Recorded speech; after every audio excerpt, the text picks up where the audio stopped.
श्री स्वामी समर्थ। आज हम सुनेंगे अजा एकादशी व्रत कथा।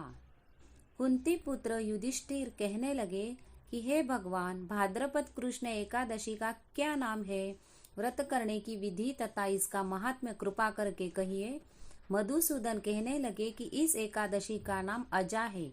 यह सब प्रकार के समस्त पापों का नाश करने वाली है।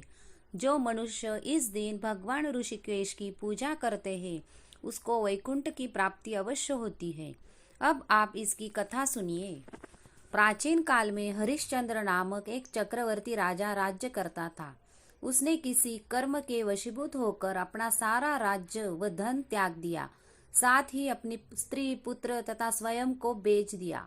वह राजा चांडाल का दास बनकर सत्य को धारण करता हुआ मृतकों का वस्त्र ग्रहण करता रहा, मगर किसी प्रकार से सत्य से विचलित नहीं हुआ। कई बार राजा चिंता के समुद्र में डूबकर अपने मन में विचार करने लगता कि मैं कहाँ जाऊं, क्या करूं जिससे मेरा उद्धार हो।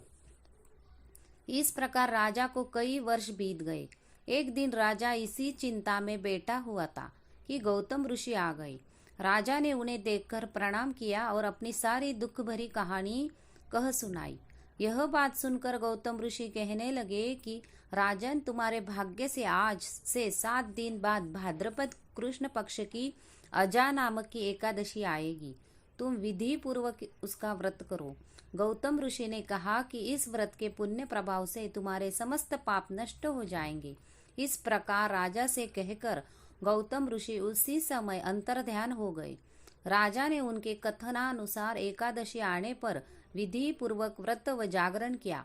उस व्रत के प्रभाव से राजा के समस्त पाप नष्ट हो गए। स्वर्ग से बाजे बजने लगे और पुष्पों की वर्षा होने लगी। उसने अपने मृतक पुत्र को जीवित और अपनी स्त्री को वस्त्र तथा आभूषणों से युक्त देखा।